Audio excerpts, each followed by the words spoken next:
Delighted to have Linton Grant with us, Panthers assistant coach, back for next season. How does that feel? It's good, right? I think we had a good season this year, and obviously I had a lot of fun coming back home. For me, it's obviously a bit of a homecoming. It was nice to be around the family, so it'd be nice to stick around for a little bit longer and see this thing through. Obviously announced Danny Stewart last weekend. How much key was that partnership for you to be back as a Panther? Yeah, obviously I think coming into the first year it was a bit of an unknown for me. You know, it was first time being in pro hockey. I'd been in college for a long time. So it was good having Danny as a mentor this year for me. I learned a lot of things from him. And as I said, I think it was a good partnership for us.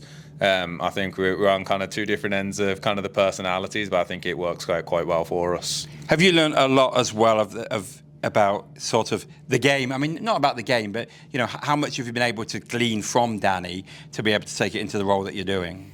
It's a lot, right? Like, obviously he's had his playing days and his coaching days, so he comes in with a lot of knowledge and a lot of experience. Me, I didn't have that playing experience, so I think it was for me, it was coming in from a different side of things. I'd sat behind the computer for a long time and watched the game through video, and I think that's what I really wanted to build off of. And then obviously when you get into the trenches, when you're behind the bench and the bullets are flying, so I think that's where you really start to learn how to navigate a game and game management. I think start of the year I probably wasn't too great at it, and probably Danny helped me steer that ship in the right direction, settle it down a bit, and then I think towards the second half of the year really settled into my own and started executing quite well. I know it's not just cutting video, but you know, obviously we see you on a bench on game day. Somebody will see you maybe if they watch practice. But the video thing is such a key point now of any team. It wouldn't have been a thing 20 years ago. Just how much of that does take your time, and maybe you can enlighten people about how that works. Yeah, I think for this year, I probably wasn't overly thrilled with how I kind of conducted the video. I think for this year, for me, it was a lot of feeling out how Danny liked to do things. I know he had these systems in place and I kind of wanted to learn to him, adapt to how he wanted to. Going into year two, I've got a bit of a vision in place on how I'd like to do things, but you know, obviously, as you said, the video's come a long way from how it was 5-10 years ago, like since I started, really. But for the players, it's hugely beneficial. They're all guys that want to learn at this level, and there's a lot of guys that probably want to still hold on to that NHL dream, and that's a vital part for their development is that they sit through these video sessions. We go through our one-on-ones with them. And as I said, it's ultimately they're still developing. We have a young team this year. I think our average age was something like 25, 26. So a lot of them are still coming into their prime part of their careers right now. So they're still in that developmental stage. So video goes a long way. And you know, for us as coaches, it's a big thing on the bench as well. Many times you've probably seen on the broadcaster on the Jumbotron, me and Danny staring down at the iPad and going through that kind of stuff. It's nice to have those insights when you're on the bench and you can make those adjustments in game.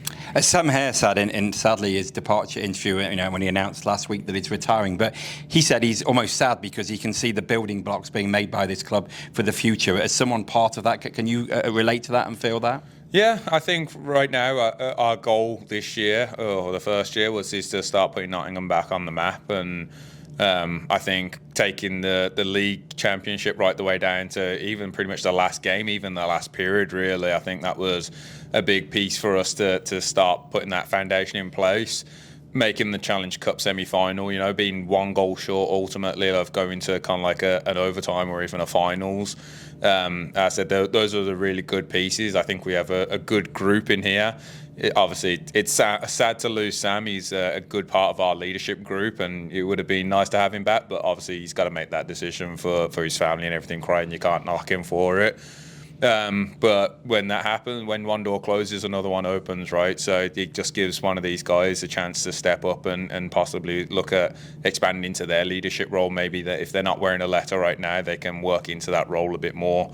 So that's a big part for us. But as I said, I think the pieces that we've got in place right now, start building on top of it, I think we should be able to do something pretty cool next year as well. And just finally, I just wonder how much you've enjoyed being part of the atmosphere that's been the Nottingham Panthers. 12 sellouts this season, absolutely phenomenal support from the fans. That buzz that you get on game day in the Motorpoint Arena, how special has it been to experience that on the bench? Yeah, like I think the standard was kind of set during that Quebec game in the pre-season, where I think it was like nearly a sellout, if not already a sellout, just for a pre-season game. So I think that set the standard for me, and I think at the time I was probably a little too nervous to really appreciate the crowd. But I think as the year went on, we had stuff like the Retro Night, the Challenge Cup games, and that kind of stuff. It really did. Give me that kind of sense of it's going to be a cool atmosphere to keep playing in so long as we keep winning. And I think it's one of those ones I've seen how passionate these fans are. So bringing some silverware to them will be our next big step here, and really reward them for their dedication and their loyalty and their passion really that they have for this club and for this city ultimately. Wonderful. Great to have you back, Linton. Yeah, appreciate it.